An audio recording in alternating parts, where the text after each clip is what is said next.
Ici à la délégation aux collectivités territoriales dans un lieu un peu particulier, laïque et républicain, mais très inspirant, qui nous amène à penser qu'un souffle de pragmatisme, d'intelligence et d'efficacité ici est assez puissant et nous sommes heureux de le partager avec vous.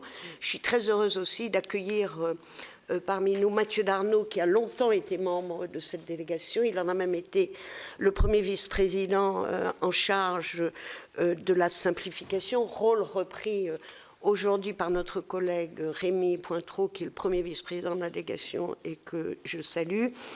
Et vraiment, c'est un plaisir de vous rencontrer. Je suis heureuse que vous ayez accepté de pouvoir rencontrer les collègues parce que je pense, et vous le savez bien, que nous avons aussi beaucoup d'idées, beaucoup de convictions. Nous avons même commis certaines actions en matière d'efficacité de l'action publique et nous serons très heureux de donner aux collègues l'occasion d'échanger avec vous, donc je ne serai pas très long. Nous avons eu l'occasion avec le premier vice-président Mathieu Darnaud d'échanger plusieurs fois avec vous d'une manière très constructive et je salue votre écoute et votre état d'esprit que nous partageons, puisque Mathieu Darnaud et moi-même avons été désignés par le président du Sénat pour être en quelque sorte la voix du Sénat à vos côtés. Donc merci de la manière dont nous échangeons. Je voudrais juste dire quelques points et vous, naturellement, vous laissez présenter votre mission. Je pense que nous, au Sénat, nous ne cessons de dire, non pas parce que nous radoterions, mais parce que nous avons des convictions et que nous pensons, et je crois qu'aujourd'hui chacun peut le partager après la crise sanitaire que l'on a vécue, la crise des Gilets jaunes, que nous voyons qu'il y a dans notre pays alors on dit un délitement de la société, une perte de confiance et en même temps une exigence folle de nos concitoyens, et qu'en tout cas, quand la ministre, Madame Gourault, était venue devant le Sénat avec la loi qui s'appelait 3DS, différenciation, déconcentration, décentralisation, nous lui avions dit très aimablement qu'on l'encourageait à poursuivre sa lecture de l'alphabet pour aller jusqu'à la lettre E, celle de l'efficacité de l'action publique jusqu'au dernier kilomètre, parce que je pense qu'aujourd'hui, il ne faut plus qu'on se paye le mot. L'enjeu, il est là, et que nous n'avons pas besoin de faire de bing-bang territoriaux ou de bing-bang législatifs. Je n'ose pas dire que nous avons l'essentiel des ingrédients qu'il nous faut. Il nous faut juste la volonté partagée et la détermination d'avancer. Et puis à la lettre E, il y a aussi la lettre C, on l'a dit, j'ai pris le mot de confiance. On a un vrai sujet de doute de nos concitoyens, mais aussi aujourd'hui de doute de ce que j'appelle les vigies de la démocratie et les garants de la proximité, de l'efficacité. C'est un doute de la part des élus locaux qui sont condamnés à être des inventeurs de solutions. C'est-à-dire, chaque jour, quand un maire se lève et va à la mairie, il ne sait pas ce qui peut lui arriver. En tout cas, il sait qu'il va avoir une succession de problèmes et de questions qu'il doit transformer en solutions. Et on a vu, et tout le monde l'a vu pendant la crise sanitaire, que les élus locaux sont ce que j'appelle des inventeurs de possibles, qui font que grâce à eux, la confiance, elle reste, elle est ténue. Alors, moi, je donnerai juste quelques points dont on a parlé tout à l'heure. Il me semble d'abord que les élus, ils ont besoin d'une manière générale de visibilité, de stabilité. Je veux parler notamment des finances, mais quand je parle de finances, je parle de financement de leurs projets. Vous ne pouvez pas aujourd'hui décider de projeter la construction d'une école quand, lorsque vous allez poser la première pierre, les règles de financement ont changé ou sont incertaines, et que je pense que l'État doit être dans une logique de contractualisation avec les collectivités, mais pas la mode de l'Ondam. Voilà. C'est vraiment dans cette idée d'un préfet ou d'un sous-préfet qui va à la rencontre des élus, qui regarde quel est le projet porté par les élus, projet qui a fait que ces élus ont été élus par leurs concitoyens, donc à partir de projets de territoire. La deuxième chose, c'est qu'il faut que l'État se détende, c'est-à-dire que l'État continue à vouloir porter des choses qu'il ne peut pas porter parce qu'il est trop lourd, trop loin, etc. Donc c'est cette idée Faisons confiance au sens de la responsabilité des élus et donnons-leur, dans un cadre d'unicité de la République, la capacité à agir. Finissons-en par les petits points de décentralisation. Je prends toujours l'exemple, aujourd'hui assez fascinant, des décennies après la décentralisation, qu'un gestionnaire de lycée qui exécute des tâches qui sont sous la responsabilité du président de région continue à être un fonctionnaire de l'État et que tout dépend de sa bonne volonté pour que le président du département de la région puisse exécuter les responsabilités qu'on lui a données. Un mot sur la subsidiarité, c'est-à-dire nous pensons que l'efficacité de l'action publique, elle se base sur la subsidiarité, c'est-à-dire permettre que le meilleur niveau fasse les choses. Parfois, il faut être à deux et parfois le niveau est différent. Et puis, un sujet majeur, alors on a eu des collègues, je pense Agnès Canaille et Éric Kerrouche, qui ont fait un rapport sur les services déconcentrés de l'État, parce que je pense qu'un sujet dont on parle très peu, parce qu'on parle différenciation, décentralisation, c'est la déconcentration. C'est-à-dire que l'État, il doit être au plus près des territoires. Le préfet doit être le chef d'orchestre des services et des agences qui dépendent de l'État.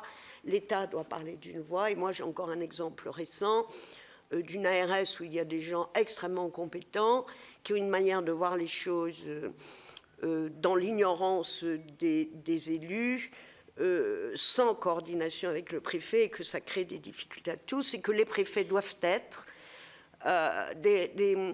comment dire, ils doivent assurer un service après-vente de la loi et faire connaître aux élus les possibilités qui existent, parce que ici même, nous avons réalisé que les maires ne connaissaient pas les libertés que nous avions données, n'est-ce pas Mathieu, dans la loi 3DS, et que les rescrits que nous avons rendus possibles, je crois qu'il n'y en a pas eu 10 de fait, parce qu'un préfet n'a pas de liberté sur le pouvoir réglementaire, parce qu'il ne peut le faire qu'à partir d'une autorisation de son administration centrale. Et je pense que l'administration centrale aime assez l'uniformité, n'aime pas s'aventurer dans des choses un peu à risque. Voilà, moi j'en ai terminé.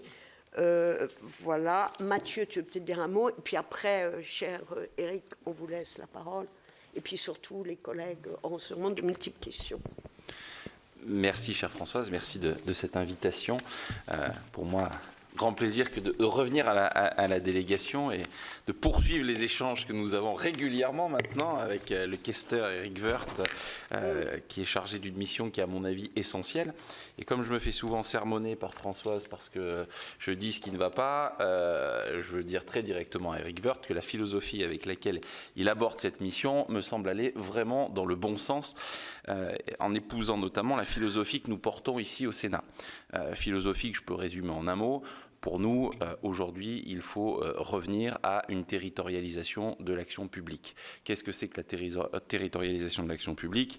C'est finalement s'inspirer de ce que sont les ressorts de nos différents territoires pour écrire finalement le fonctionnement et mettre en place les outils qui permettent finalement de répondre à ce que doit être en tout cas pour la plupart d'entre nous, l'action publique, c'est-à-dire répondre aux aspirations de nos concitoyens.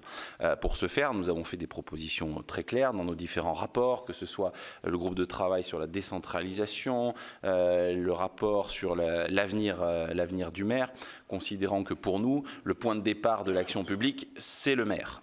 Et je pense qu'il faut réinvestir ce sujet, que c'est par là même que nous redonnerons un peu de liberté, pardon de le dire aussi directement, mais un peu d'espérance pour une grande majorité, je le dis aujourd'hui, de maires que nous avons rencontrés sur l'ensemble des territoires, qui se désespèrent d'avoir finalement ce sentiment de ne plus servir à grand-chose, de n'être que le réceptacle des maux de la société et singulièrement des maux qui traversent leur commune et les problématiques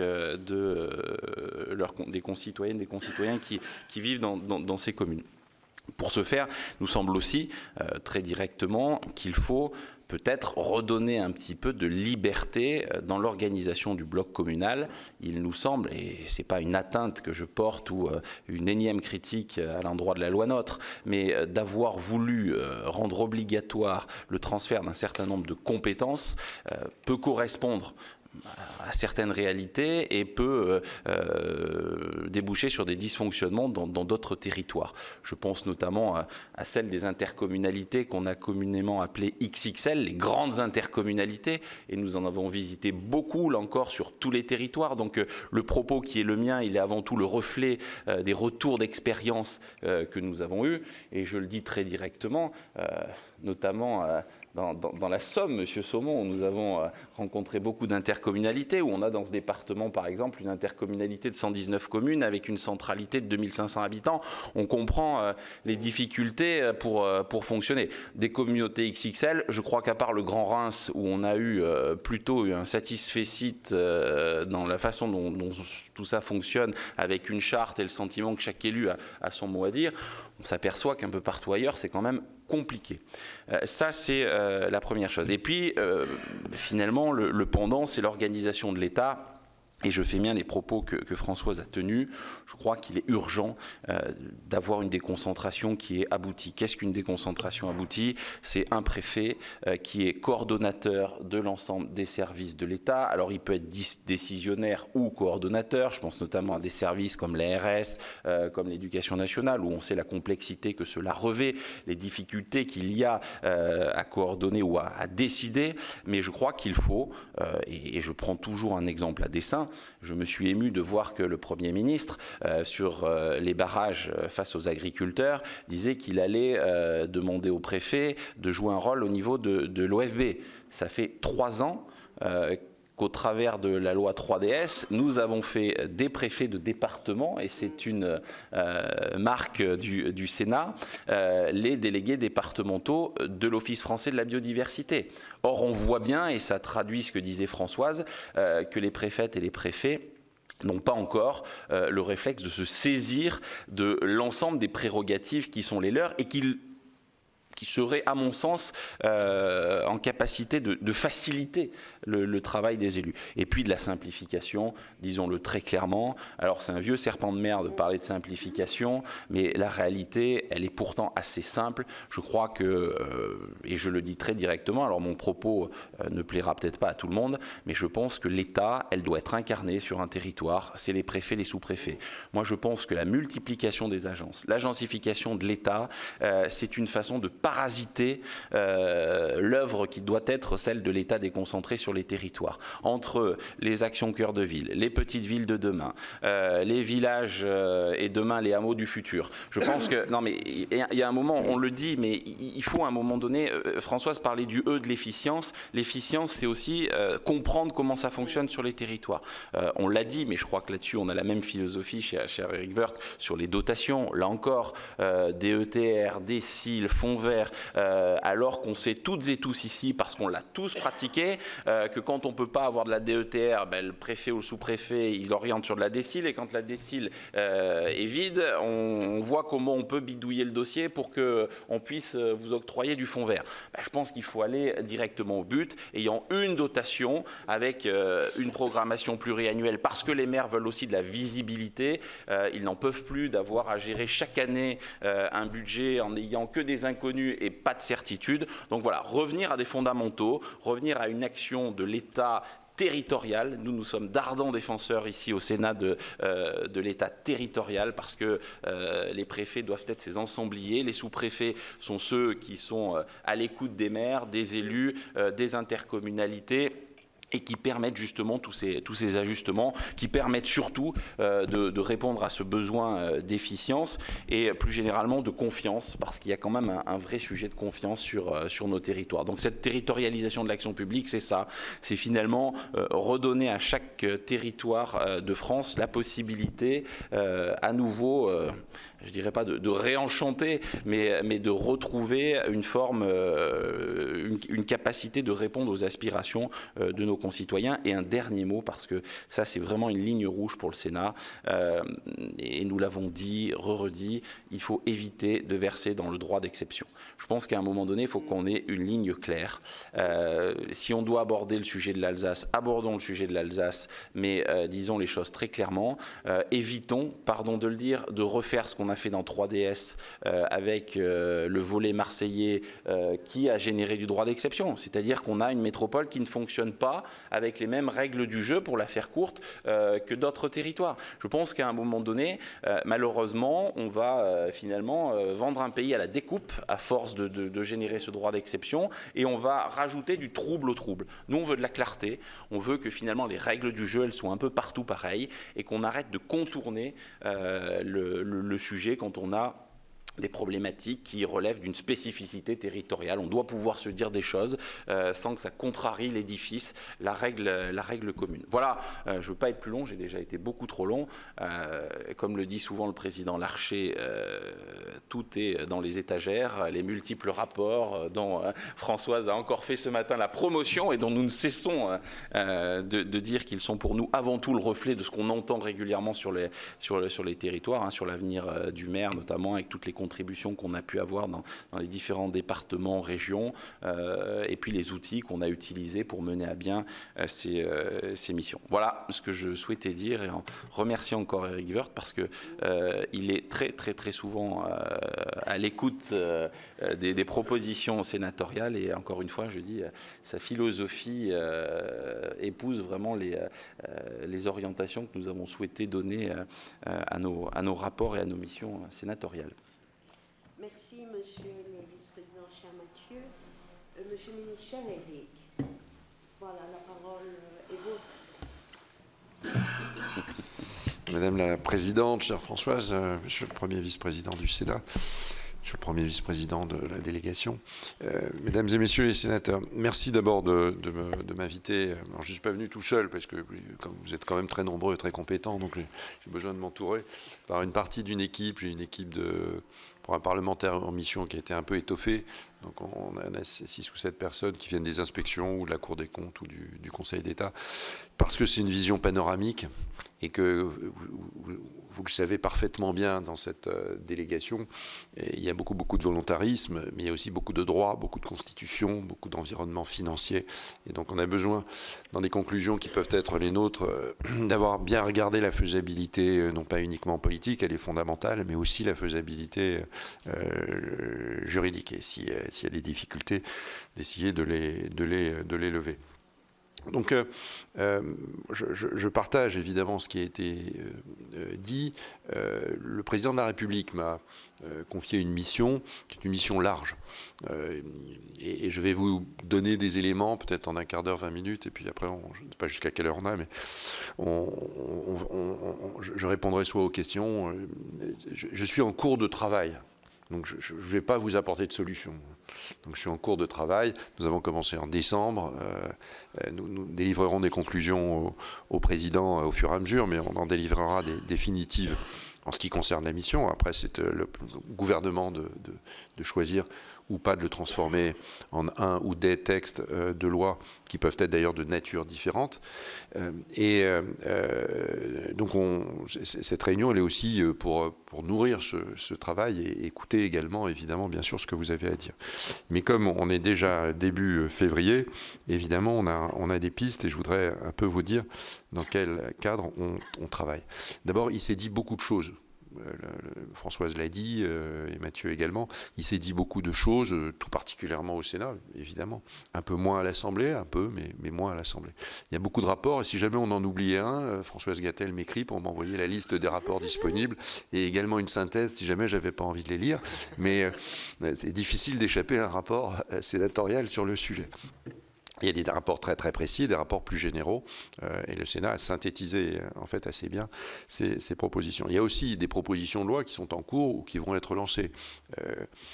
Moi, on me dit comment ça s'articule. Ça ne s'articule pas, parce que les assemblées sont évidemment, et je serai le dernier à dire le contraire, libres de déposer les propositions de loi qu'elles le souhaitent et les mettre à leur ordre du jour. Mais tout ça s'articule d'abord parce qu'on se parle, et puis que tout ça se dit, c'est au même moment. En fait, on est au premier semestre. Il y a également des travaux qui ont été réalisés en dehors et qui sont nécessaires par les associations d'élus que vous connaissez parfaitement bien, et je ne vais pas vous les décrire, nous les voyons régulièrement. Nous, on travaille sur plusieurs éléments. D'abord, le financement. C'est mon tropisme. Le financement, moi j'ai bien compris que on aimerait bien retrouver un lien direct entre le contribuable et le citoyen local. Ce lien, il a été rompu au fur et à mesure, d'abord pour les entreprises par la taxe professionnelle. J'étais ministre du budget à l'époque, donc je prends ma part de responsabilité. Ça fait l'objet de beaucoup de débats pour les sénateurs les plus anciens et assez épiques ici. Ça a abouti à un système qui n'était pas tout à fait idéal, mais qui était un peu meilleur. Enfin bref, ça a quand même conduit un peu par la CVAE, par exemple, à éloigner assez considérablement du territoire lui-même. Et il y a un nouveau changement, c'est qu'il n'y aura plus de CVAE. Alors il y a encore une part, mais il n'y aura plus de CVAE. Le deuxième point, c'est qu'il n'y a plus de taxe d'habitation. Alors on peut le regretter, mais on ne va pas refaire le débat. C'était voté, j'avais ma propre position, elle est publique, elle est dans les comptes rendus de l'Assemblée. Donc moi je pars de cet aspect très concret. J'ai un bon courage pour celui qui a envie, en réalité pas uniquement dans un colloque ou dans un tract, de dire je vais rétablir un impôt, une contribution universelle. À un moment donné, c'est la même personne qui s'appelle un électeur ou un citoyen qui va sortir des euros de sa poche. Que ça s'appelle contribution de trucs ou taxe de résidence ou autre chose, ce sera bien quelque chose qui sera pris dans sa poche. Et on lui aura expliqué, l'État lui-même, mais au fond, à un moment donné, les élus également, qui paieraient moins d'impôts. Donc c'est pas si simple. Et je pense que c'est assez contradictoire, et je pense que notre crédibilité globale, soit de droite, de gauche, dans la majorité ou pas dans la majorité, on s'en prendra plein la figure, et au fond, assez à juste titre. Ce serait le plus simple. C'est pas compliqué de créer un impôt, vraiment. On a vraiment des grands spécialistes partout, donc c'est pas compliqué. Comment on fait si on s'empêche cela? Moi, je vous parle de ma position, ne vaut que pour cette mission aujourd'hui, et bien évidemment, rien de ce que je vais vous dire n'a été tranché par le président lui-même. Nous pensons qu'il faut utiliser la fiscalité donc nationale, la fiscalité qui existe. Donc cette fiscalité nationale, on est en train de la regarder de façon évidemment très proche pour essayer de regarder quelle fiscalité nationale pourrait être utilisée, sur quelle strate de collectivités locales, ayant un lien avec disons les charges prépondérantes ou majoritaires de cette même collectivité. Comment essayer de territorialiser cette fiscalité locale? Comment essayer d'en définir des règles de partage, qui ne soient pas des règles de dépendance entre un État tout-puissant et un PLF qui dicterait année après année les conditions de ce partage, mais entre égaux. C'est la territorialisation de l'action publique de Mathieu, comment on territorialise au fond l'impôt, et donc la capacité aussi de décider sur une fraction d'impôt national. On est entre égaux. L'impôt finance à la fois des politiques nationales et à la fois des politiques locales. L'unité de l'État n'en est pas pour autant affaiblie. Cette unité de l'État, nous ne sommes pas dans un État fédéral, je n'apprends absolument rien à personne. Donc les collectivités, l'État a la compétence de sa propre compétence. Et les collectivités locales, au fond, exercent à un moment donné, parce que le législateur le décide. Donc in fine, les institutions de l'État. Donc tout cela doit reprendre sa place, et également dans le domaine du financement. Et dans le domaine des dotations, ce qui est très important, c'est qu'il n'y ait pas de fléchage de dotations inutiles, qu'on puisse peut-être consolider le grand bloc de dotations d'investissement ou d'équipement. Il y a toute une série, vous les connaissez, la DSU, la DETR, le FNADT, enfin tout ça c'est pour de bonnes raisons, le fonds vert, un certain nombre de dotations issues des agences. Comment on fait pour essayer de globaliser ces dotations et puis avoir un dialogue local pour la distribution de ces dotations, qui pourrait prendre d'ailleurs sur une partie de pluriannualité, parce que les maires ont souvent, ou les EPCI ont souvent des projets pluriannuels qui demandent une garantie de financement sur quelques années. On pourrait aussi, sur le plan national, contractualiser au mieux au travers d'une loi de programmation. Alors, elle peut être changée tous les ans, mais au moins à moitié du mandat municipal, c'est-à-dire à peu près tous les 3 ans, avoir une loi de programmation qui fixerait les grandes enveloppes et la manière de faire. Puis il y a une gouvernance du système. Évidemment, à partir du moment où on partage les choses, il y a une gouvernance du système. Il faudra toujours un peu de TVA, pour tout vous dire, parce que sinon ça ne tourne pas. Mais voilà en quelques mots.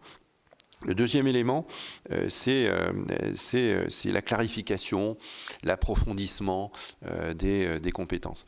La première des clarifications, ce serait d'abord de respecter la loi. C'est-à-dire que les collectivités fassent ce qu'elles doivent faire, et pas plus. Ça a été 1000 fois fait 1000 fois l'objet de débats. Seule la commune a une compétence générale, une clause de compétence générale. Les départements, non, et la région, non. Et les EPCI, c'est des EPCI. Donc on a besoin d'essayer d'abord de clarifier les choses. Tout le monde fait tout. Alors, indirectement, d'abord, les crises font que tout le monde fait tout. Parce que dans la crise, au fond, c'est celui qui se saisit en premier du sujet qui réussit. Et d'ailleurs, l'État étant dans la machine, il se fait également. Mais le pays ne vit pas tout le temps en crise. Et au fond, si on arrive à avoir une organisation naturelle de crise efficace, au fond, pourquoi pas. Mais en dehors de ça, et heureusement, on n'est pas tout le temps en crise, on a besoin de faire en sorte que chacun respecte un peu les lois qu'il a lui-même d'ailleurs parfois votées au Sénat ou à l'Assemblée. Quand il y a une compétence économique, elle est affectée, notamment à la région et aux EPCI, on respecte cela. Parce que ça veut dire qu'il y a toujours une bonne raison d'intervenir. Toujours. Et il y a toujours une bonne raison pour dire oui, mais l'autre, il ne fait pas. Mêle-toi de tes propres affaires, ne t'occupe pas de la collectivité d'à côté, ou t'occupe pas de l'État lui-même. Donc il y a toujours une bonne raison. Et évidemment, l'argent qui est mis, c'est autant d'argent qui n'est pas mis sur les compétences obligatoires du même niveau de collectivité. Donc comment on peut clarifier tout cela sans tomber dans la brutalité? Est-ce que d'abord c'est vraiment clair?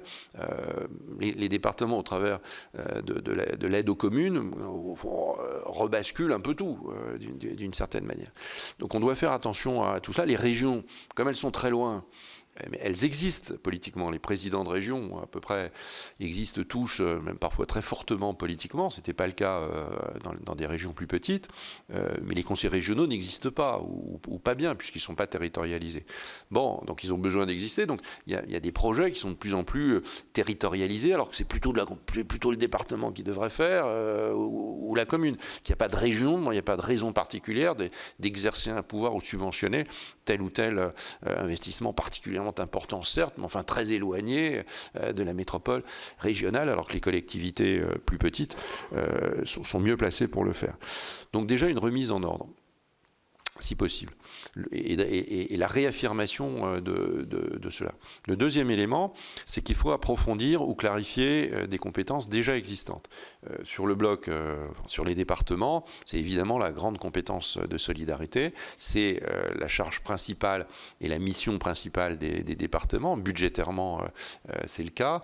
On voit bien que l'État n'est pas content parce qu'il considère qu'il paye en grande partie et qu'on ne reconnaît pas cela. Et le deuxième point, les départements considèrent que l'État ne paye pas, ou pas assez, ou très peu, que ça s'est amenuisé au fur et à mesure du temps, que le retournement fiscal fait que certains départements sont en difficulté et qui donc il n'a pas les moyens d'exercer cette compétence. Et que les compensations prévues ne sont pas les compensations réelles. On ne va pas s'en sortir dans le système d'aujourd'hui, parce qu'il n'y a pas de financement lié à la solidarité réellement et au social. Il y a de la DGF, il y a des partages d'impôts. Bon, tout ça est mêlé dans des enveloppes bien plus larges. Quand on donne une partie des DMTO au département, et on donne une dynamique très forte. Alors cette dynamique, quand elle est très très forte, personne ne dit plus rien. Et puis quand elle est nettement moins forte, ce qui est le cas aujourd'hui, ça évidemment, c'est une difficulté.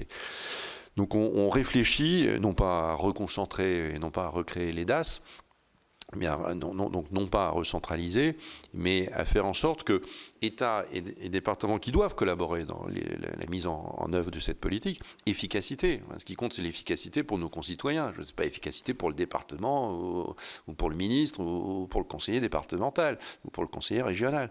C'est pas ça la question. C'est comment on délivre au mieux une bonne qualité de service public.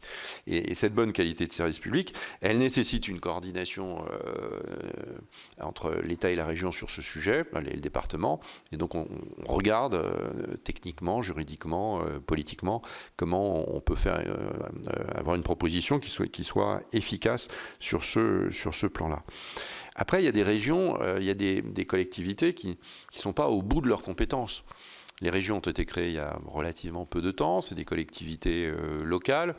On voit bien qu'elles cherchent souvent leurs modalités d'exercice. Elles font du train. Mais enfin, quand le train est en retard, c'est quand même plutôt la SNCF qui est engueulée. Elles font plein de choses. Elles font de la recherche, mais ça c'est très éloigné.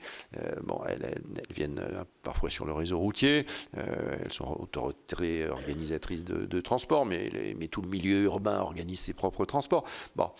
On voit bien qu'il y a une recherche. Les lycées, ça au moins c'est un truc qui est clair. Mais probablement on n'est pas allé au bout du fait régional. Alors on peut dire on ne veut pas aller au bout, c'est un autre débat. Mais on peut aller au bout, on peut aller plus loin. On peut aller plus loin sur l'idée que la taille est très importante pour que nos concitoyens aient une visibilité sur l'organisation et sur territoriale de l'offre de services. On peut réfléchir à la santé, on peut réfléchir à l'enseignement supérieur, on peut réfléchir à plein de sujets sur lesquels il pourrait y avoir, que ce soit en logique avec la philosophie qui a contribué le monde politique à élargir les frontières des régions et à leur donner une existence politique extrêmement forte. Donc on regarde tout cela en lien évidemment avec les régions, mais pas qu'avec les régions, puisque c'est une politique obligatoirement nationale. Et puis il y a Paris-Lyon-Marseille, c'est-à-dire une organisation territoriale, alors pour le moins exceptionnelle, très différente, pour des raisons différentes, mais souvent pour des raisons soit d'aménagement du territoire, c'était Paris, l'idée d'un grand Paris, comme Grand Londres, vous vous souvenez à l'époque Nicolas Sarkozy. Et puis Lyon et Marseille, dans des configurations souvent extrêmement locales, avec le poids, c'est souvent beaucoup ça qui explique les choses, le poids des hommes et des femmes en place à un moment donné qui négocient tel ou tel point. Aujourd'hui, ça mécontente, alors pas tout le monde, ceux qui ont le pouvoir ne sont jamais mécontents, mais ça mécontente pas mal de monde quand même, notamment souvent le concitoyen, d'une façon explicite ou implicite. Savoir qui ramasse les ordures ménagères dans Marseille, c'est important pour le concitoyen, mais en fait, il a du mal à obtenir une réponse. Qui répare la route intracommunale. On voit bien qu'il y a à Lyon, toutes les communes ne sont pas dans la métropole parce que c'est une collectivité locale et qu'elle a son propre mode électoral. Donc comment on fait? Est-ce qu'on peut évidemment s'appuyer sur les opinions locales et qui sont toutes très différentes? Est-ce qu'on doit y mettre ou tenter d'y mettre un peu d'ordre, vu du citoyen, c'est ça qui est important, pas vu de l'intérêt de tel ou tel élu, mais vu du citoyen, est-ce qu'on peut y mettre un peu d'ordre tout en respectant les particularités locales? C'est en tout cas des solutions différentes en dehors du mode électoral des trois villes principales. Sur la règle, le pouvoir réglementaire, il existe pour les collectivités, il existe beaucoup. Françoise a cité plusieurs lois. Il y a beaucoup de possibilités qui sont offertes aux élus locaux pour réglementer leurs propres compétences. Ça se passe pas comme ça. Parce que vous-même, comme législateur, et nous-mêmes à l'Assemblée, on a tendance de plus en plus à préciser les choses, parce qu'on considère que c'est mieux, que de toute façon, si on laisse l'administration préciser, elle va dénaturer le texte. Donc on commence à empiéter sur le pouvoir réglementaire. Pas grand monde fait respecter la séparation pouvoir législatif réglementaire, un peu, mais pas plus que ça. Et puis derrière, l'administration continue à préciser ou corrige les précisions à la marge sans trop le dire. Enfin bon, tout ça crée quand même un climat de complexité assez inouï, et on en vient donc à réguler sur le plan national des choses qui devraient être régulées sur le plan local. Donc comment essayer déjà dans ce grand cycle, non pas de l'eau mais de la loi et du règlement, comment on pourrait, là c'est plutôt du vœu pieux, parce qu'on ne peut pas évidemment encadrer le législateur. De toute façon, la Constitution l'encadre déjà, mais ce serait bien de faire fonctionner la Constitution. Et puis derrière, avoir un principe ou l'inscrire, comment le rendre réel. Parce que si c'est encore une fois pour écrire des mots sans réalité, ça n'a pas d'intérêt. C'est de dire que celui qui détient la compétence détient également le pouvoir de réglementation réel, donc de mise en fonctionnement et d'organisation, en lien avec l'État quand c'est nécessaire. Et évidemment, s'il est en carence, il ne le fait pas pour 1000 raisons électorales ou parce qu'il a pas il peut pas, il sait pas, il fait pas. Il y a évidemment un État derrière qui reprend ce qui n'a pas été fait. Donc l'État garant ou garantit de l'équité entre le service public. Enfin, la subsidiarité et la contractualisation. Moi, je suis très favorable à la contractualisation. Pas au schéma dans tous les sens, mais la contractualisation, vous connaissez les contrats de plan État-région, c'est très ancien. Grosso modo, ça marche. Pas tout le temps et pas partout, mais quand même, grosso modo, ça marche. D'abord, ça perdure, donc c'est que ça marche. Ça veut dire qu'on se met d'accord, c'est aussi bête que ça. Mais on se met d'accord sur un objet précis, avec des chiffres, avec des investissements. Donc comment on pourrait faire une contractualisation? Alors obligatoire. Parfois, je vous donne par exemple un exemple. Quand une métropole fait X% de la taille d'un département, 20, 30, 40, je ne sais pas, enfin, fait un point très important dans le département. Honnêtement, il faut quand même qu'il y ait une contractualisation entre le département et la métropole, pour savoir qui fait quoi. Alors la loi 33DS permet après des délégations. Donc on a plein d'environnements législatifs qui peuvent être utilisés dans ce cadre-là. Mais il faut quand même qu'on s'explique, parce que ce qui est fait dans la métropole, à un moment donné, a des répercussions sur des gens qui n'y sont pas, mais qui sont dans le même département. Donc si chacun vit, au mieux vit de son côté, ou de temps en temps, si les gens travaillent ensemble, tout va très bien. Enfin, en général, ou souvent pas. Et à ce moment-là, la compétition devient très inefficace pour la production du service public. Donc je ne mets pas ou je ne proposerai pas de contenu à ces contrats, mais nous proposerons l'obligation de contractualiser, c'est-à-dire de bien regarder entre les transports, on voit bien le type de service qui devrait être contractualisé. On peut y réfléchir entre l'État et entre les régions et les départements, particulièrement sur l'application des politiques économiques. Les départements meurent d'envie de faire de l'économie, ils n'en ont pas le droit. Donc comment on fait pour trouver sa place au département sans qu'il empiète non plus ni sur les métropoles ni sur les EPCI, sinon tout le monde fait de l'économique et personne n'en fait. De l'aide aux entreprises, tout le monde en crise, tout le monde en fait, dans n'importe quelle condition. Donc comment on peut tenter de clarifier? Et évidemment, les régions peuvent exercer d'autres compétences, je l'ai dit. Enfin, sur la subsidiarité, les EPCI, je m'arrête là, c'est sans doute un des éléments les moins clairs, mais c'est tant mieux, c'est différenciant. Les EPCI, il y a tous ceux qui s'y trouvent très très bien, en général ceux qui sont présidents ou vice-présidents, puis tous ceux qui considèrent qu'ils subissent la loi d'un EPCI alors que ce sont eux qui sont élus. Sans doute par une clarification juridique de la notion de PCI, entraînant une réduction du nombre de compétences obligatoires.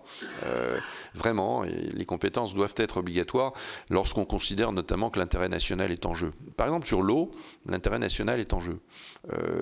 On n'en a peut-être pas tout à fait, enfin ici oui, mais nos concitoyens n'en ont peut-être pas toujours l'impression.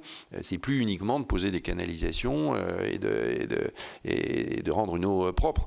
C'est plus que ça, c'est la ressource en eau. C'est la capacité pour la France à maintenir cette ressource à la fois et pour tous les usages de consommation. Donc c'est vraiment un point important, et ce qui ferait bien être l'idée de subsidiarité d'ailleurs à l'intérieur des EPCI, en réinterrogeant, comme on dit aujourd'hui, on réarme et on réinterroge, en réinterrogeant la notion d'EPCI, pas pour la détruire, pas pour l'affaiblir, pas pour affaiblir la mutualisation. Il y a des acquis parfois obtenus dans le sang, hein, mais il y a des acquis, mais en donnant plus de liberté à cette belle notion d'intercommunalité. Je m'arrête. Je n'ai pas parlé de l'exercice du mandat, mais il y a beaucoup de choses là-dessus. Merci beaucoup, Monsieur le Ministre. Je trouve que c'est une parole que je qualifierais volontiers de sénatoriale. Sachant que non, alors vous me voulez du mal, là. Sachant que vous avez satisfait une très grande attente du Premier vice-président, puisque vous avez parlé de l'eau et de l'assainissement. Il n'y a pas de réunion sénatoriale sans que nous ne parlions de l'assainissement. Alors, il y a 5 prises de parole, mes chers collègues, à minima.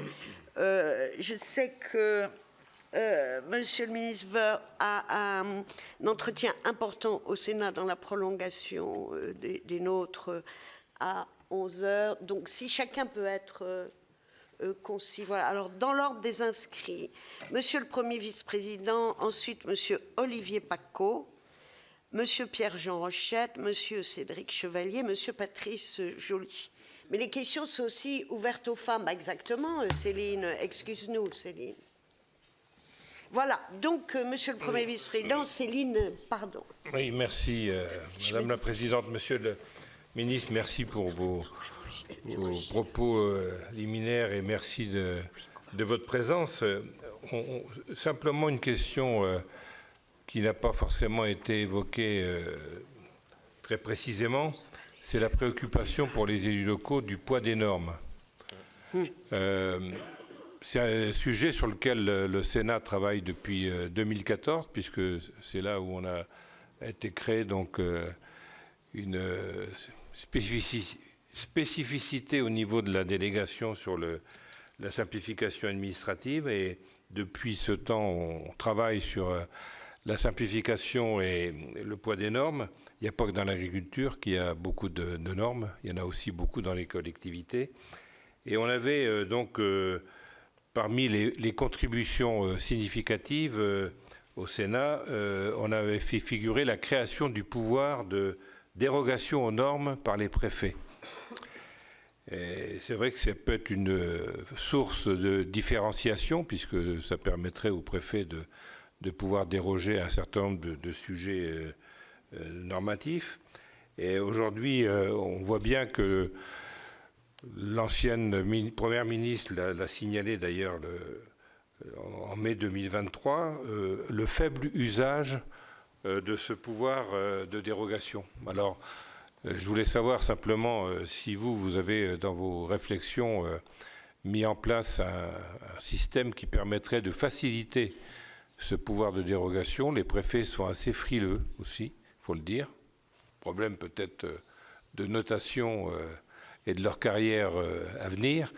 Donc je pense que c'est un sujet sur lequel il faudrait, à mon avis, être plus vigilant et essayer de forcer un petit peu la main des préfets pour ces dérogations qui sont souvent nécessaires, notamment dans les départements ruraux, disons. Merci beaucoup. Cher Rémi, je passe la parole à Olivier Paccaud. Et si vous êtes d'accord, Céline Brulin ayant demandé la parole en même temps que son voisin, je permettrai un rattrapage. Voilà. Donc Olivier, ensuite Pierre-Jean Rochette et Céline Brulin. Je propose 3 questions. Voilà. Donc Olivier, puis Pierre-Jean. Éric, de laisser la parole. Enfin, je vous laisse vous organiser. Voilà. Olivier, en tout cas. Merci Madame la Présidente, Monsieur le Ministre, cher Éric Woerth, cher collègue de l'Oise. J'ai bien entendu votre présentation. J'ai bien compris que la base de vos réflexions portait d'abord sur les problématiques de financement, puis de clarification des compétences. Au sujet des problématiques de financement, j'étais assez surpris de vous entendre au sujet des réformes de la taxe professionnelle et de la taxe d'habitation dire qu'en fait, elles n'étaient pas vraiment satisfaisantes. Et c'est vrai, elles ont été faites un petit peu à la va-vite, sans étude d'impact. Bon. Et donc, ce que vous avez dit quand même, c'est que elles ne sont pas satisfaisantes, mais on ne reviendra pas en arrière. Deuxième chose, concernant les compétences, vous souhaitez une clarification, vous avez utilisé le mot « remise en ordre » et vous avez défini dans votre logique le fait qu'il ne fallait pas qu'il y ait de dépassement de fonction. Vous avez évoqué un point très précis que dans l'Oise, nous connaissons bien, c'est l'aide aux communes départementales. J'ai cru comprendre que vous y êtes opposé. Bon, vous préciserez, mais bon, ça m'a beaucoup surpris. J'ai ensuite quelques petites questions très précises. Le Sénat, dont vous avez évoqué la qualité des travaux via ses rapports, a voté il n'y a pas tellement longtemps, je crois que c'était au mois de décembre, le rétablissement de la réserve parlementaire. Est-ce que ça vous semble une bonne idée, une mauvaise idée? Vous n'avez pas évoqué la notion de conseiller territorial. Qu'en pensez-vous, vous qui avez été conseiller régional de Picardie? En ce qui concerne l'intercommunalité, et je terminerai par là, vous avez dit qu'il y a des EPCI où on s'y sent bien, d'autres où on ne s'y sent pas bien. Il y en a de moins en moins où on se sent bien. Il y a une forte désillusion intercommunale liée notamment à ce que vous avez évoqué, le fait qu'on soit allé certainement parfois trop loin dans l'attribution de compétences ou la prise de compétences. Vous avez évoqué la réduction du nombre de compétences obligatoires en parlant notamment de l'eau. Et là, moi, je pense que Mathieu est peut-être pas sur la même longueur d'onde parce que nous, au Sénat, on était plutôt favorable à une compétence facultative, hein, et non pas obligatoire, parce que quand ça fonctionne bien, quand il y a des petits syndicats, entre guillemets, ou des fois un peu plus grands au niveau territorial qui fonctionnent très bien, pourquoi casser ces belles machines, entre guillemets, qui ne coûtent souvent pas grand-chose? Voilà. Donc, question et ensuite... Tiens, Céline, il est là, tiens. Voilà. Céline, je t'en prie. Merci de tant de sollicitude. Merci, voilà. Présidente. Ça va peut-être pas durer après ce que je vais vous avoir dit, mais... merci pour cet échange. Vous avez évoqué la disparition de la clause de compétence générale pour les départements et les régions, qui semble désormais communément admise. Moi, ça m'interroge quand même parce que je trouve que la clause de compétence générale est quand même un moyen de permettre à chaque collectivité la différenciation nécessaire dans le cadre républicain. Et en plus, je trouve que, je vais le dire de manière caricaturale, mais d'arriver à des collectivités qui, en gros, assument des missions que l'État ou le législateur leur confie avec les moyens financiers qui leur consent, ça a tendance à un peu uniformiser les politiques menées. Alors on peut penser, ça n'est pas mon cas, mais on peut penser qu'à chaque problème, il y a une unique solution. Mais pour moi, la politique, c'est précisément que face à un diagnostic, partagé ou pas du reste, il y a des options que les citoyens et les électeurs, en l'occurrence, tranchent. Et j'entends qu'il y a un vrai problème de lisibilité, de clarification dans lesquels nos concitoyens ne se retrouvent absolument plus. Mais pour moi, il est presque aussi dangereux que nos concitoyens considèrent qu'il n'y a plus aucune différence entre une collectivité gérée par telle ou telle, parce que finalement, elles mettent en œuvre des compétences. Et c'est, je pense, oui, dangereux au plan démocratique. Et je crois qu'on a besoin de revivifier les choix politiques, même au sens noble du terme, bien évidemment, et même au niveau le plus local qui soit.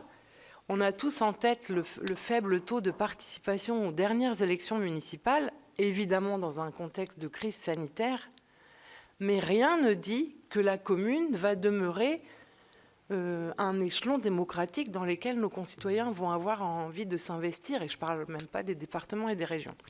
Ça, c'est la première chose. La deuxième, je suis intéressée par l'idée de contractualisation. Je voudrais vous interroger sur un petit aspect, mais qui est d'actualité, qui est d'une actualité assez récurrente, qui est la compétence partagée sur l'école entre les communes et l'éducation nationale. Alors, je crois qu'il n'y a plus aujourd'hui d'inspecteurs d'académie, fort heureusement, qui décide de ne plus attribuer de poste dans une école qu'un maire aurait décidé de laisser ouverte. On n'en est plus là. Mais je suis quand même assez effarée du drame que suscitent chaque année les mesures de carte scolaire.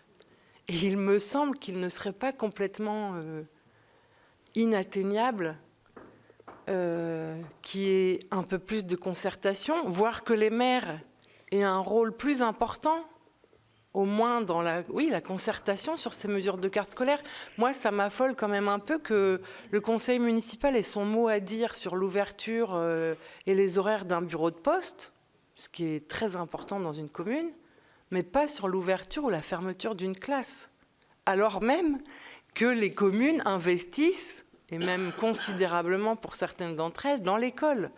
Ça m'affole aussi qu'on ne soit pas en situation, vous parlez, ça me parle aussi beaucoup de voir les choses de manière pluriannuelle.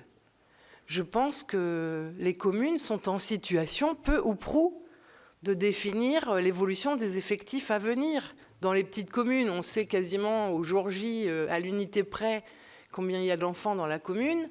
Dans les plus grandes, il y en a qui se dotent de dispositifs pour essayer d'avoir une vision prospective de tout ça. Et donc, dans des compétences qui sont partagées de manière très ancienne entre État et collectivité, est-ce que vous travaillez sur des pistes de concertation, de travail commun qui permettraient que cette compétence soit réellement partagée et pas que l'État impose en quelque sorte des décisions? Monsieur le ministre, que vous puissiez peut-être répondre aux 3 questions pour qu'on poursuive. Ça te va, Pierre-Jean? Bien sûr, oui. Merci. Voilà une commission qui est bien gérée.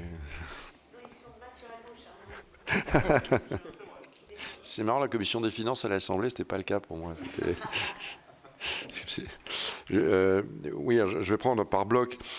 Sur tout ce qui est conseiller territorial, cumul des mandats, parce que je suis passé dessus, parce que j'ai parlé très vite, évidemment, c'est quelque chose qu'on regarde de très près.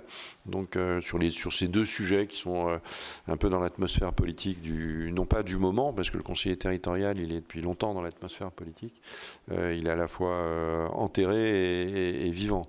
Donc, le sujet est toujours sur la... Sauf qu'il y a des changements assez clairs, vous les avez bien en tête, depuis 2010, il y a eu des grandes régions, et puis des redécoupages cantonaux. Donc voilà, il y a des pour, il y a des contre. Moi, j'ai pas à ce stade, on n'a pas d'opinion. On regarde, on est en train d'expertiser avec le ministère de l'Intérieur des systèmes électoraux. Celui de 2010 ne peut plus fonctionner. L'idée générale étant que s'il y avait un conseiller territorial, il faudrait évidemment il faut garder les cantons. Parce que si on supprime les cantons alors qu'on vient de les redécouper, encore une fois, les allers-retours, c'est épouvantable. Alors je sais bien que le monde d'avant, il est toujours mieux, mais il y a quand même quelques limites. Et pour le cumul des mandats, c'est un sujet transpartisan d'ailleurs, où il y a beaucoup d'idées. Pour la réserve parlementaire, non, c'est pas mon sujet. C'est un sujet parlementaire.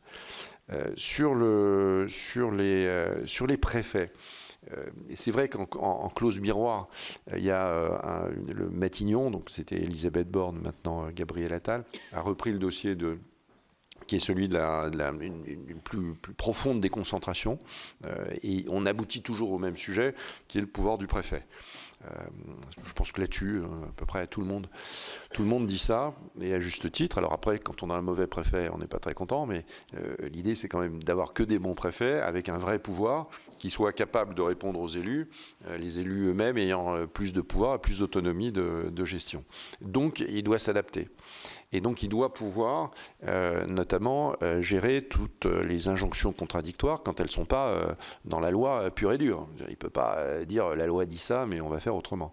Donc, on est au niveau de la réglementation, à moins qu'on oblige le législateur systématiquement à indiquer dans la loi, dans les lois qui permettent, quelle est la marge de manœuvre qui est donnée sur le plan local et acquis. Donc, ça, c'est possible, mais la loi est la loi. Donc au bémol près de ce que je viens de dire. Mais le préfet, donc, il doit arbitrer. Et il doit pouvoir arbitrer. Sur l'école, il doit arbitrer. Si le préfet a plus de pouvoir, il a aussi le pouvoir sur l'administration de l'éducation nationale. ce qui n'est pas le cas aujourd'hui, ou très peu. Le préfet étant le seul haut fonctionnaire ayant un regard qui, quand il a quelques expériences, c'est quand même bien, a été travaillé avec des élus locaux. Et donc il a une vision politique, au bon sens du terme, une vision politique de son département. Je parle du préfet de département. Aujourd'hui, on fait plein de reproches aux ARS en disant qu'il faudrait les remettre sous l'autorité du préfet.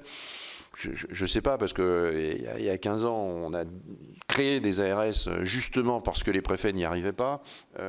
Donc c'est très très bien de faire sans arrêt des marches arrière, mais il y a un moment donné, on ne progresse pas. Donc, est-ce que les ARS ont bien rempli leur rôle pendant la crise du Covid? Bon, non. Enfin, oui et non. L'ARS, elle ne pouvait pas diffuser des masques ou elle n'a pas les réseaux. C'est naturellement les communes, enfin, naturellement les structures qui sont au plus près des concitoyens.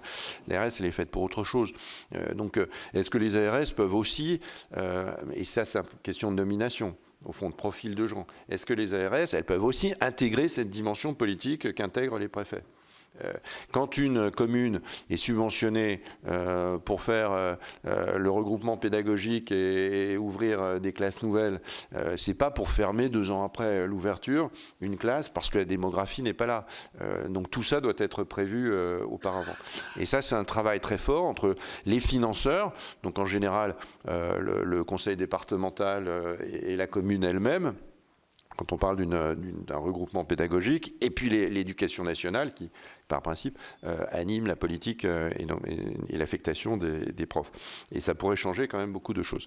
Est-ce qu'il faut... j'ai parlé de remise en ordre, j'ai juste parlé, pas au sens brutal du terme, j'ai dit qu'il fallait respecter la loi. Et il y a des lois de compétences. Et ça fait suffisamment de dizaines d'heures de débat là-dessus. Et la loi, elle a tranché sur des compétences entre les uns et les autres. Alors, il faut les faire évoluer. Mais c'était justement pour éviter que tout le monde fasse tout. Que tout le monde fasse tout, parce que plus personne s'y reconnaît. Si tout le monde fait tout, mais alors il ne faut surtout pas qu'il y ait tant de strates. Hein, je vais vous dire. Si tout le monde fait tout, il y a un moment donné, le débat sur les strates, il va revenir. Parce que tout le monde faisant tout, tout le monde fait rien, en fait. Et d'ailleurs, on voit souvent des financements croisés dans tous les sens. À un moment donné, vous vous demandez s'il ne serait pas mieux que telle collectivité se concentre sur tel truc et l'autre sur telle autre chose. Puis après, on assume la responsabilité. Donc la loi, elle dit qu'il y a une clause de compétence générale pour les communes. Il faut absolument protéger cette clause. Parce que c'est l'élément fondamental de la démocratie locale. Le maire est le représentant de la démocratie locale. Et pour nos concitoyens, quelle que soit la taille de la commune, au fond, il faut donner au maire, notamment dans les EPCI, on est en train d'y travailler, un peu plus de pouvoir qu'il n'en a actuellement sur les sujets fondamentaux concernant sa propre commune. Donc on ne peut pas donner tous les pouvoirs à tout le monde. Et tout le monde, et je ne suis pas contre l'idée de l'aide aux communes par les départements. C'est aussi vieux que les départements, tous les départements font de l'aide aux communes. Mais ça ne peut pas être non plus la façon de revenir sur des clauses de compétences générales, en ayant des politiques d'aide aux communes sur telle chose, etc., en disant au fond aux communes, voilà ce que vous devriez faire, alors que ce n'est pas la compétence du département, parce que le législateur a considéré que ce n'était pas de la compétence du département. Et les régions doivent être traitées exactement de la même manière. Elles doivent occuper à plein leurs compétences. Quand certaines régions disent « Ah, mais l'État vient sur nos brisées en termes de développement économique », ou que les départements viennent sur nos brisées en termes de développement économique, ou que les EPCI... bon, c'est probablement parce que la région n'occupe pas totalement sa compétence. La nature ayant horreur du vide. Donc à un moment donné, il doit occuper aussi sa propre compétence. Et quand on dit tout ça, on a déjà une clarification. Alors parfois ça ne plaît pas, hein, parce que tout le monde a envie de faire tout, hein, par principe. Le maire d'une commune importante, le président d'un département, le président d'une région, il voit qu'il y a un manque, il a un peu d'argent, il fait de la sécurité dans les transports, etc. Et tout ça hors cadre légal. Alors on peut décider que tout le monde fait tout, et l'État aussi, et je ne suis pas sûr que ça améliore les choses. Alors il ne faut pas un jardin à la française pour autant. Hein, on n'est pas en train de faire un truc... il faut au contraire beaucoup d'adaptations locales, beaucoup. mais dans ce cadre-là. Et la loi le permet. Délégation de compétences. Vous ne pouvez pas faire, vous ne faites pas, on se met autour de la table et vous avez une compétence, vous la déléguez. Que sais-je, il y a plein d'outils pour, au fond, clarifier et permettre enfin à chacun d'agir vraiment au plus proche des citoyens. Enfin, en tout cas, j'en suis persuadé. Sur la fiscalité, et il y a cette belle notion de responsabilité. C'est-à-dire que plus vous êtes nombreux à intervenir, moins il y a quelqu'un de responsable. Et je pense que la qualité du service public, c'est aussi d'avoir une responsabilité de qui opère ce service public. Et sinon, ça tombe sur le maire. Hein. Ce pauvre maire, il s'en prend plein la figure surtout. Hein. Donc, qui opère ce service public? C'est très important. Et on voit bien que tous les débats qui deviennent malsains à un moment donné, c'est parce qu'on ne sait plus très bien qui opère le service public. Chacun a son petit guide d'aide économique. Vous êtes vraiment très fort, hein. Si vous recevez un chef d'entreprise, ce qui doit vous arriver régulièrement, une petite PME qui vous demande comment on peut l'aider, vous êtes très très fort si vous arrivez à savoir tout de suite quand même de facto qui va pouvoir l'aider sur tel point et sur quel type d'aide. C'est compliqué parce que si vous êtes dans un grand EPCI, vous avez à peu près tout le monde peut faire grosso modo quelque chose, puis en réalité ça ne marche pas parce qu'il ne rentre pas dans les critères. Au fond, ça se termine souvent comme ça. Donc faisons quand même très attention à tout ça parce que c'est notre crédibilité à tous. Hein. Et il y a quelques compétences, Madame la sénateur, autrice, je sais pas, il y a quelques compétences qui sont globales. Le sport, la culture, le tourisme n'ont pas été définis par le législateur. Peut-être que d'ailleurs, il ne faut pas le définir. Hein. Peut-être que c'est très bien comme ça. Mais oui, on pourrait être. Il y a plusieurs avis, mais moi je trouve que sur ces points-là, en réalité, le marché, si je puis dire, arrive à arbitrer. C'est-à-dire qu'au fond, chacun aide dans le domaine culturel ou sportif des trucs à peu près à son niveau. Vous voyez assez peu de régions, sauf peut-être électoralistes, aller aider le club du fin fond du truc, mais il va aider le champion du monde qui a besoin de... Bon. Donc, ou le club de ligue, je ne sais combien. Donc on a peut-être ça, et sur le plan culturel, il n'y a pas d'orchestre symphonique dans le PCI, en général pas, sauf si c'est un énorme truc, ou l'orchestre de Paris, mais voilà, chacun trouve son niveau d'intervention, et au fond, c'est peut-être pas si mal. Mais après, si on me dit le contraire, on peut parfaitement me dire le contraire. Sur la fiscalité, moi, j'ai pas dit que c'était... j'ai pas dit qu'il fallait pas... j'ai fait un constat. La taxe d'habitation, elle a été supprimée. La taxe professionnelle, dans des conditions tout ça extrêmement différentes, a été supprimée. Donc on coupe à un moment donné un peu du lien, et beaucoup du lien du concitoyen et du contribuable. Bon, moi je fais ce constat. Après, les débats ont fait l'objet de suffisamment de débats pour que les positions des uns et des autres soient claires là-dessus. Mais j'ai rarement vu beaucoup d'élus dire aux gens qui reçoivent dans leur permanence, ne vous inquiétez pas, on va rétablir la taxe d'habitation. Je n'ai pas vu beaucoup de gens assumer ça. Donc ce que je dis, c'est que où on est pragmatique, alors par principe on n'est pas populiste, on n'est pas démagogique, donc on est pragmatique. Ça a été fait comme ça, ça a des avantages et des inconvénients, mais ça veut dire qu'il faut changer un peu la vision qu'on a des ressources des collectivités locales. Et ça ne peut pas être uniquement au fil de l'eau par un partage de la TVA. Ça ne peut pas être au fil de l'eau. Vous ne pouvez pas, dans toutes les lois, à chaque fois qu'il se passe quelque chose, on rajoute une part de TVA avec un État qui a les milliers d'euros de milliards, les milliers de milliards de dettes qu'il a. Donc il faut changer votre point de vue. On a un point de vue sur des boussoles qui n'existent plus. Donc comment on fait? Et c'est là-dessus qu'il y a moins de propositions d'ailleurs. Le constat est fait beaucoup, des propositions un peu précises. Le Sénat fait des propositions dans son rapport du mois de juillet. La Cour des comptes fait des propositions. Nous, on va un peu plus loin qu'eux pour essayer d'avoir un système qui, je l'espère, peut fonctionner, dans lequel à la fois les départements, les régions et les communes ont une part de liberté dans la fixation de leur fiscalité, c'est au fond ce que chacun demande et ce qui me semble assez naturel, mais dans un environnement fiscal qui existe déjà. Ça veut dire aussi que l'État doit faire des efforts pour que notamment la pression fiscale n'augmente pas. Bon, tout ça n'est pas si simple, mais j'espère en tout cas qu'on aura des propositions lisibles et qui conviendront aux élus locaux, quels qu'ils soient. Voilà ce que je pourrais dire. Enfin, sur l'eau, oui, j'ai pris l'exemple de l'eau, parce que s'il y a bien... l'eau, c'est de l'environnement, s'il y a bien un sujet qui est un sujet d'intérêt national, d'ailleurs une planification nationale, c'est les sujets environnementaux, et il y a des normes, et voilà, il y a des normes parfois trop, et parfois il y a des normes qui doivent être respectées, et elles doivent être respectées partout. Mais moi, j'ai pas non plus une conviction. Moi, de toute façon, c'est des travaux qui sont en cours. Mais c'est comme si vous veniez avec une mission en train d'être faite, en train de rédiger. Donc on corrige aussi en temps réel. Hein. Et nous sommes à considérer comme une aide à la proposition, monsieur le ministre. Le pouvoir de dérogation du préfet.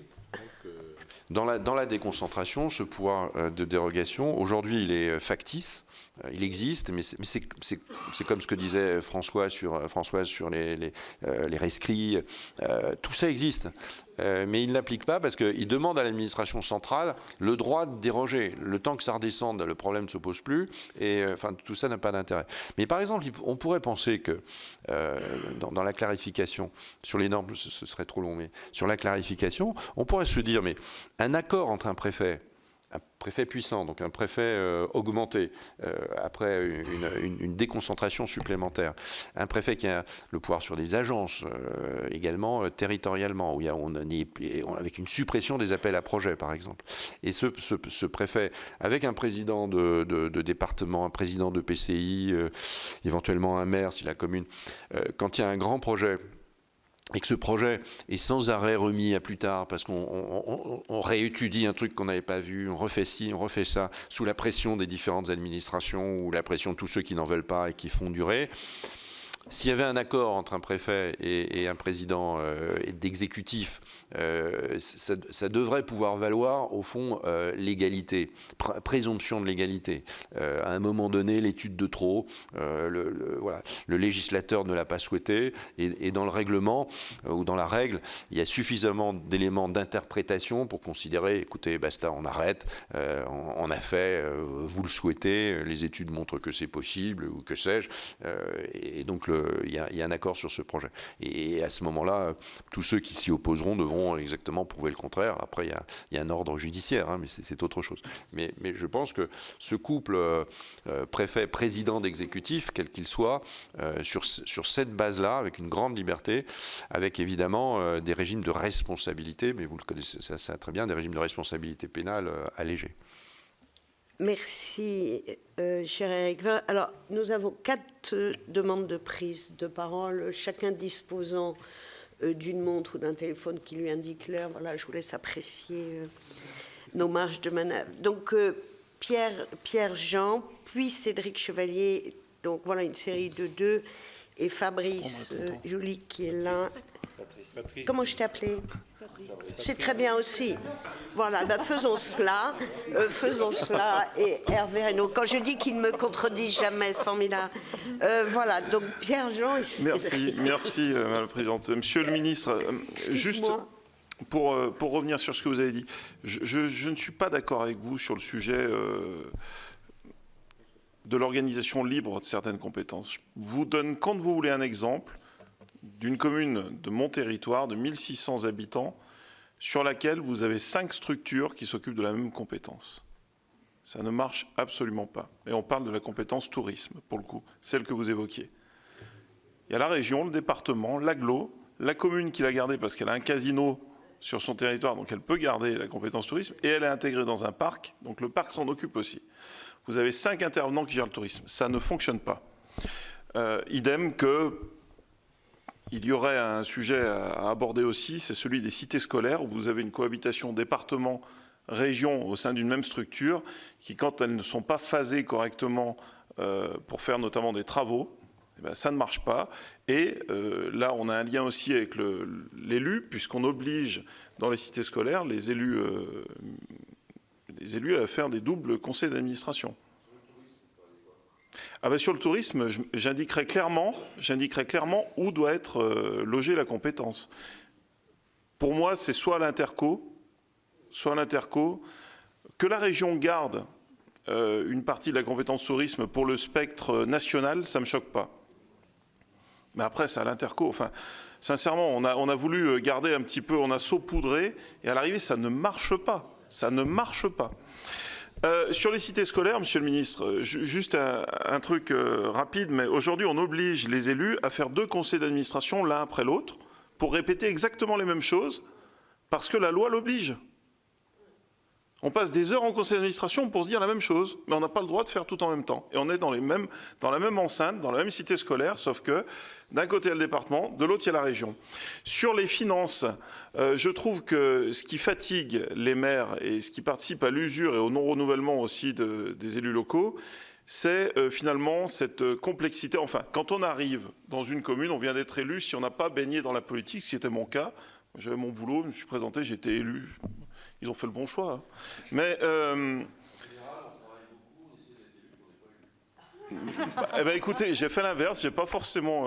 Mais bon, ou alors ils en avaient très marre du prédécesseur. Bon, on arrive dans le fauteuil de maire, on s'aperçoit que finalement, pour réaliser son programme, ça va être la NASA, parce qu'il faut comprendre le fonctionnement au niveau des financements. C'est un truc, j'emploierai pas le terme parce que je sais pas si on est filmé ou pas, mais enfin bon, si on est.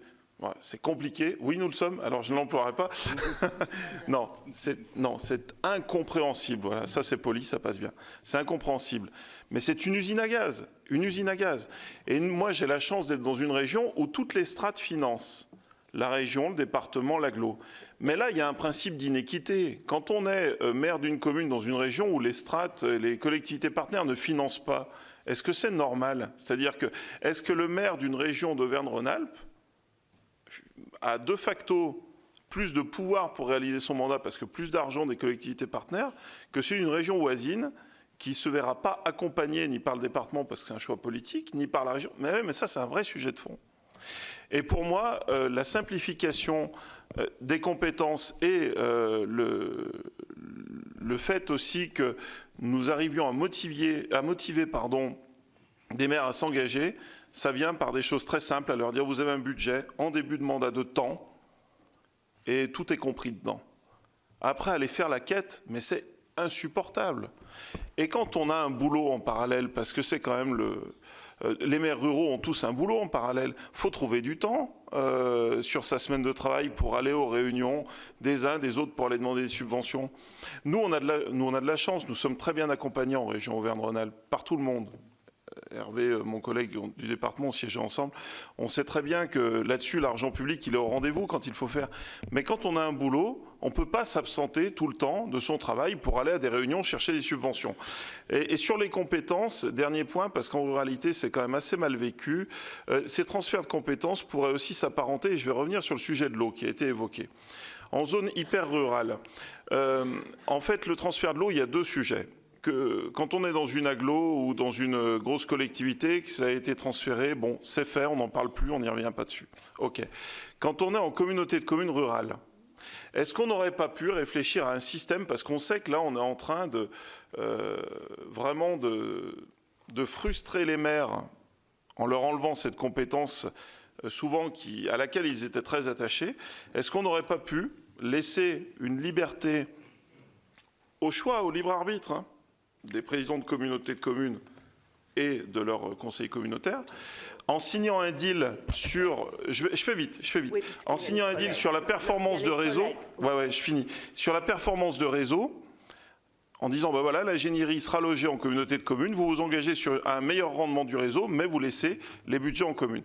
Et enfin, et c'est le dernier, François, je te promets, je te le jure... On va vérifier, vas-y. Ces mauvais transferts de compétences ont des incidences sur l'économie locale. Et quand on transfère mal, on s'aperçoit aujourd'hui que souvent les collectivités redélèguent à des sociétés privées énormes qui en réalité tuent l'économie locale parce qu'on a juste rajouté une strate qui n'est pas administrative mais privée, mais ça tue l'économie locale parce que le petit pelleteur qui bossait dans la commune, il ne peut plus, il est sous-traitant maintenant. Et tout ça, on le tue, notamment en zone rurale. Merci, désolé, un peu long. Une grande indulgence, cher collègue. Alors, Cédric et Patrice Joly, les rois de la concision, et nous avons aussi Hervé Reynaud qui souhaite parler, donc Patrice, et, enfin Cédric, Patrice et Hervé. Voilà, on a prévenu votre rendez-vous suivant qu'on vous fera un mot d'excuse, monsieur le ministre. Alors, merci Madame la Présidente. Cédric, Monsieur le ministre, Patrice. je vais essayer de faire court parce que Pierre-Jean a pris il a beaucoup. fait long. Première chose, en fait, mais vous l'avez plus ou moins abordé, c'est la clarification. Dans la clarification, c'est le fait finalement de ne pas remettre en cause à aucun moment le millefeuille territorial. Je sens derrière l'ensemble de réponses que ce n'est pas une piste que vous avez de dire est-ce qu'on supprime carrément un certain nombre de strates. Voilà. Mais je voudrais revenir sur le PCI parce que Mathieu Darnaud en a parlé tout à l'heure. Il a fait allusion à une interco XXL que je connais particulièrement bien, celle du Grand Reims, pour y avoir été vice-président et également maire dans cette interco. Moi, il y a deux choses. Alors effectivement, ça fonctionne bien. Ça fonctionne bien aussi parce que, bon, déjà, comme on est filmé, je vais pouvoir le dire, c'est que c'était très bien présidé, notamment par Catherine Vautrin.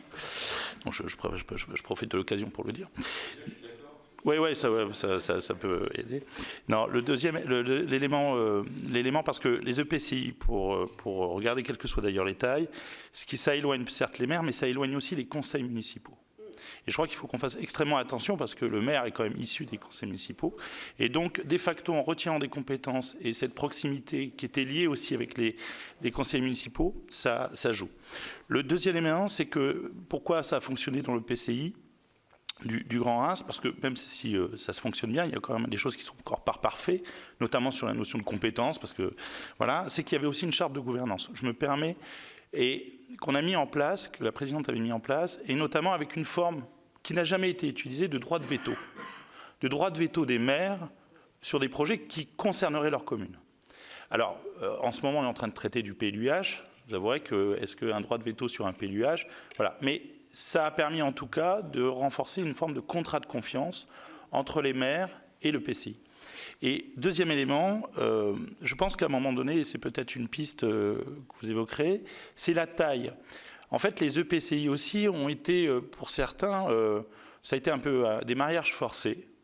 Et ce n'est pas forcément le reflet d'une communauté de destin ou d'une envie partagée de travailler sur un territoire. Et la question que je vous pose, c'est est-ce que c'est un élément parmi les choses à modifier, de ces critères de taille, plus liés à des envies de travailler ensemble, alors même si ça parfois ça force, ou en tout cas à des réalités territoriales qui nous sont imposées non pas par les compétences, mais par nos concitoyens eux-mêmes. Voilà, j'ai fait court. Merci. Patrice, puis notre collègue Hervé. Merci Madame la Présidente, Monsieur le Ministre, merci pour cet échange. Vous avez évoqué le fait, enfin, a priori, de ne pas toucher les différentes strates, mais la question qui peut se poser, c'est la digitalisation de certaines strates. Ça avait été un projet d'un ministre d'un autre gouvernement. Et donc, tout ça me conduit à questionner, en fait, ou ça nous conduit à questionner le cadre d'organisation de la société d'une manière générale, le cadre politique et philosophique. On a essayé d'organiser la société au cours de ces dernières décennies dans des logiques de massification, de concentration, qui ont conduit à ce que les banques nationales et internationales mettent dans la panade en 2008. Ça nous conduit à ce que les plateformes des grandes surfaces déterminent les prix, et ce qui nous a conduit à faire ces grandes institutions qui créent de la distance avec l'administré et le citoyen. La vraie question, c'est est-ce qu'il n'y a pas à s'interroger sur une organisation de la société plutôt en réseau, une approche réticulaire de cette organisation. On nous dit au surplus que les technologies aujourd'hui le permettent, et la question de la gouvernance de ces réseaux de collectivités était un sujet sur lequel nous pourrions essayer de travailler. En tout cas, pour ce qui me concerne, j'essaie d'y réfléchir. S'agissant des compétences, moi je suis comme la collègue, plutôt pour l'approche en termes de compétences générales pour l'ensemble des collectivités. D'ailleurs, aujourd'hui, il y a des collectivités qui interviennent en dehors de leurs compétences. On est dans une insécurité juridique réelle et il y a une incapacité à faire le contrôle des qualités qui permettrait d'éviter effectivement ces situations-là, en tout cas permettrait le respect de la loi. Mais comment on fait lorsque un niveau de collectivité ou un niveau institutionnel est défaillant? Je pense en particulier pourquoi les départements, les communes mettent en place des centres de santé, tout simplement parce qu'il y a une défaillance de l'État qui a la compétence en la matière. Quand des départements interviennent en matière économique ou qui n'arrivent pas à intervenir parce que la loi est là, c'est un manque pour les territoires.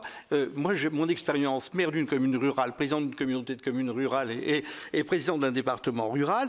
Aujourd'hui, la distance avec la région et les anciennes régions même, qui étaient beaucoup plus petites, font que les départements sont parfois la seule collectivité en mesure, à la fois sur le plan humain et financier, d'intervenir pour porter le développement local et économique, en particulier sur ce qui n'est pas l'accompagnement des artisans, des commerces, etc. du territoire, mais travailler à l'accompagnement du développement des TPE, de leur installation.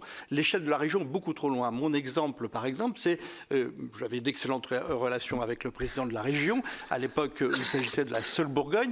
À chaque fois où je suis allé le voir avec des porteurs de projets, on a toujours trouvé des solutions. Jamais il est venu me voir, et quelle que soit sa bienveillance et son intention, pour me dire, dis donc, il y a un truc formidable sur ton territoire, il faut qu'on y travaille. Et aujourd'hui, qu'est-ce qui se passe? On a des grandes régions qui travaillent, et pourtant la Bourgogne-Franche-Comté n'est pas la plus grande, avec des procédures et des grilles d'analyse. Et on n'est pas dans l'accompagnement du développement, dans le fait d'identifier les ressources locales qui permettent effectivement de construire des projets de développement. Moi, j'avais un projet, quand j'étais président du département, sur des ressources particulières du département, d'aller travailler sur les modèle économique de ces ressources, d'aller chercher les partenaires privés à l'extérieur. Sauf que on nous a coupé en fait les possibilités puisqu'il n'était plus possible d'intervenir.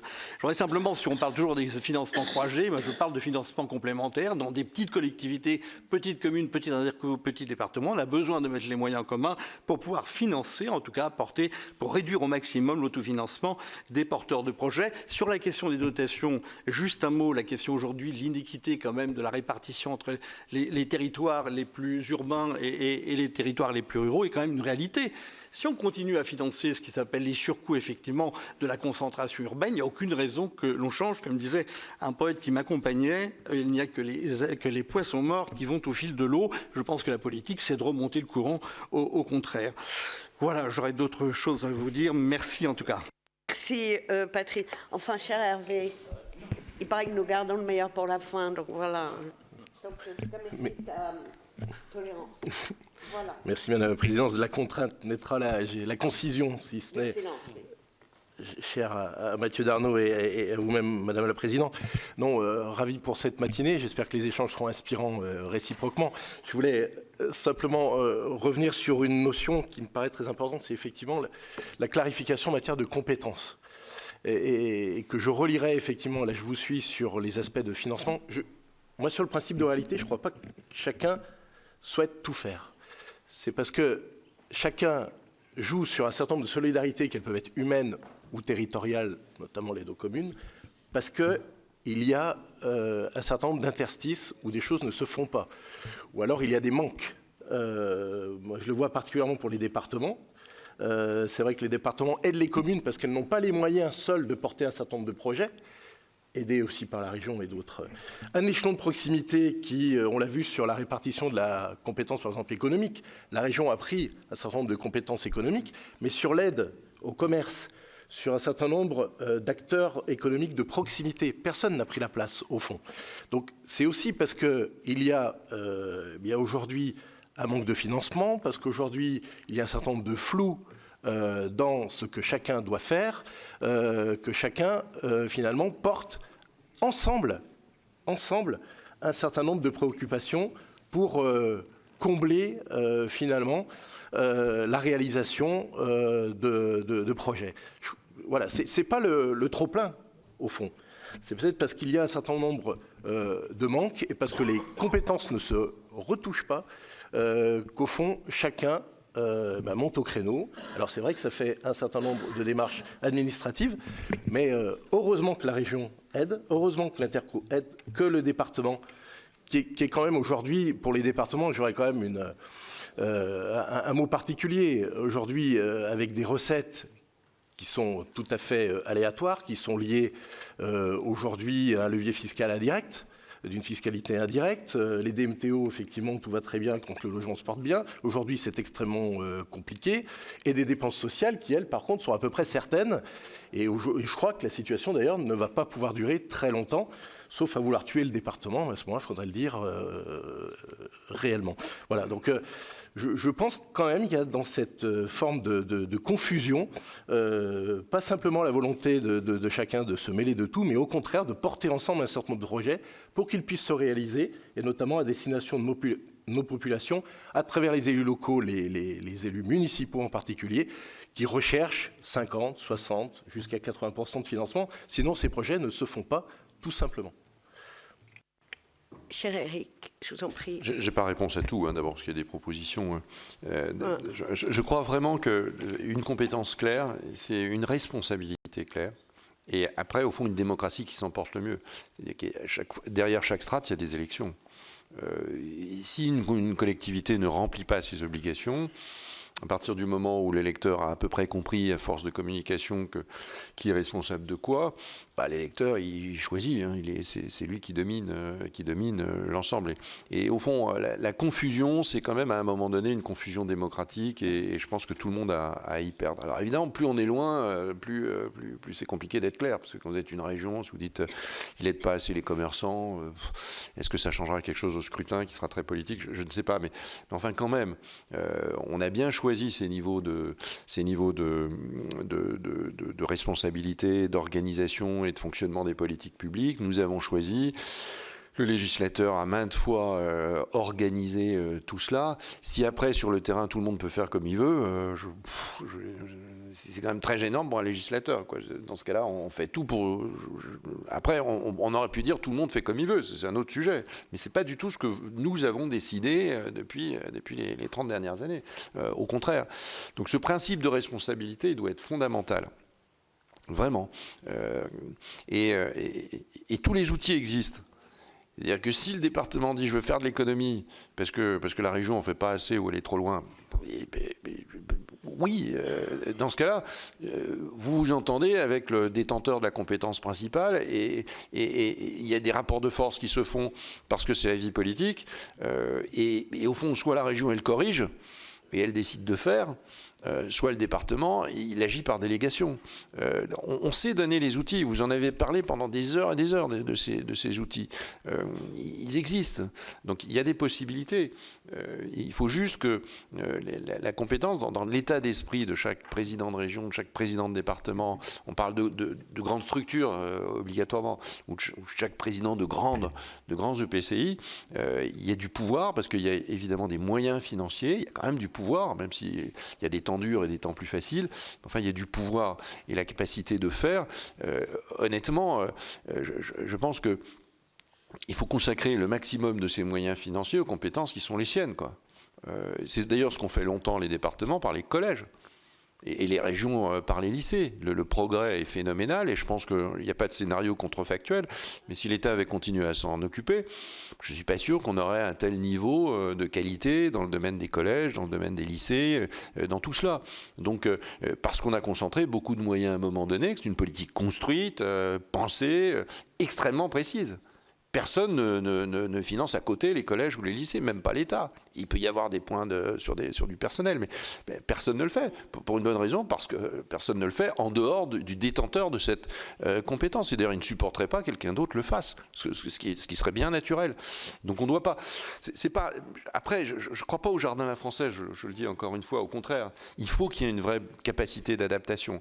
Mais la capacité d'adaptation, elle vient aussi par ça, par la clarification. Plus on peut clarifier, plus à ce moment-là, la norme nationale qui régit cette compétence devient adaptable. Sinon, c'est le bazar. Alors, vous pouvez toujours faire toutes les conférences que vous voulez sur le plan local, réunir tous les élus pour dire alors qu'est-ce qu'on fait, comment on fait. Regardez le tourisme. Vous dites, ah ouais, mais les communes, mais normalement, c'est plutôt les intercommunalités. C'est-à-dire que c'est plutôt les intercommunalités. Après, le département, il a une compétence touristique depuis Mathusalem. Et puis, la région, l'attractivité de la France, pour un Chinois, déjà, la France, il ne se situe pas par rapport à l'Europe. Donc, la région, machin, ou truc. Mais si c'est juste le département ou la commune, on ne peut pas y arriver en dehors de Versailles. Donc, il faut que peut-être que l'enchevêtrement, l'empilement a un intérêt. Chacun peut jouer, mais c'est sûr que s'il y en a 3, ça doit pouvoir fonctionner. S'il y en a 4, ça ne marche pas. Je suis d'accord.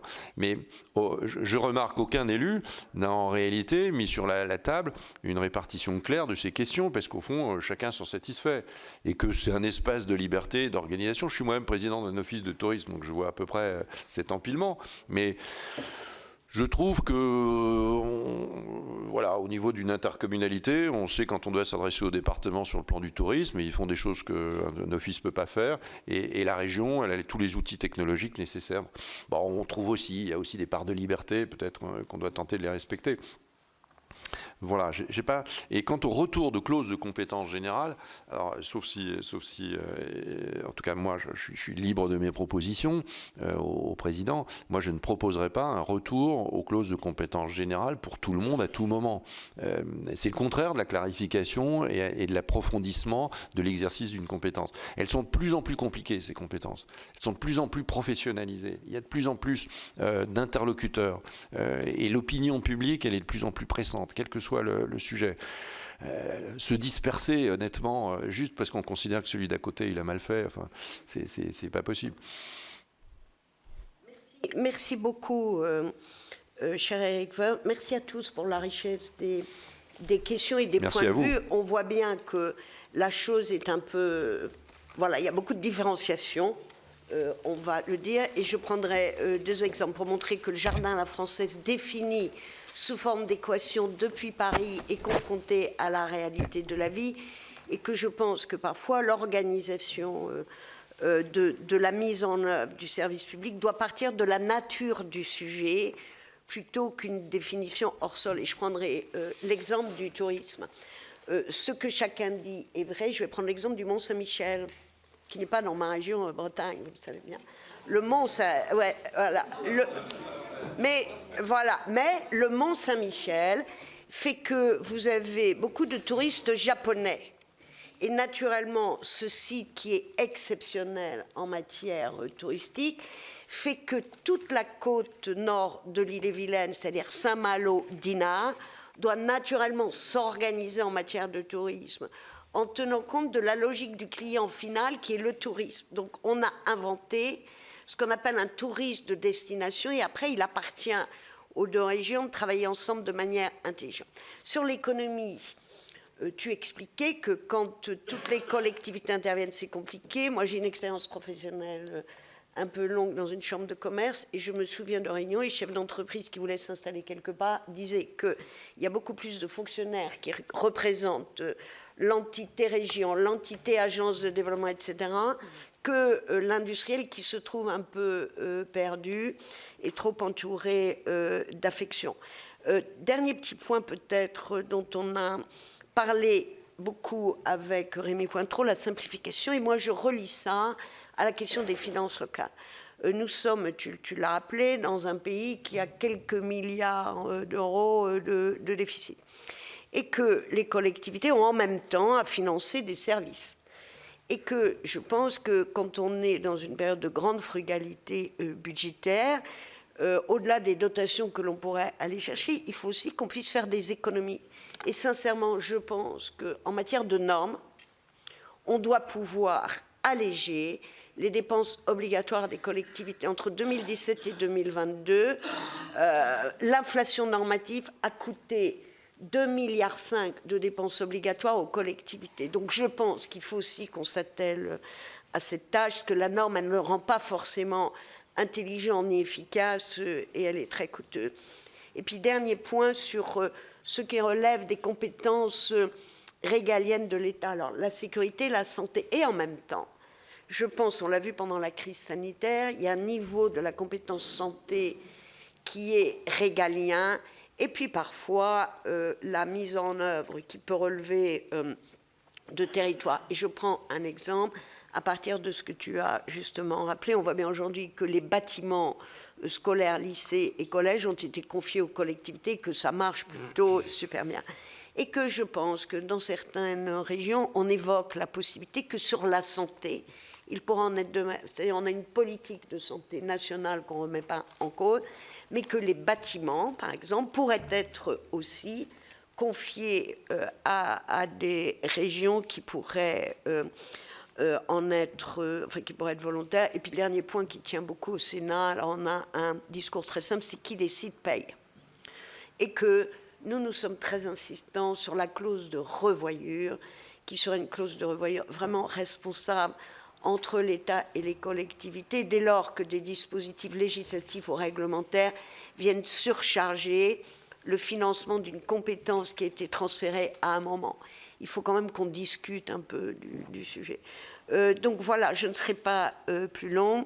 Vraiment, mille merci. Je crois qu'on a eu la chance de pouvoir échanger très librement avec toi. Merci, merci beaucoup, cher Eric. Merci de l'écoute, merci du travail que tu fais, de cette volonté partagée que nous avons de l'efficacité de l'action publique jusqu'au dernier kilomètre et la conviction que le jardin à la française, qui est magnifique, doit aussi être parfois comparé au jardin à l'anglaise.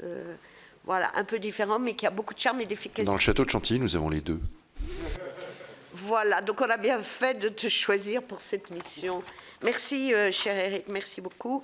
Mes chers collègues, je vous rappelle que la semaine prochaine, nous avons un Hors les murs à Sceaux, jeudi matin, pour parler de l'intelligence artificielle et des territoires. Et nous serons accompagnés de M. Darnaud. Merci à tous. Merci, cher Eric.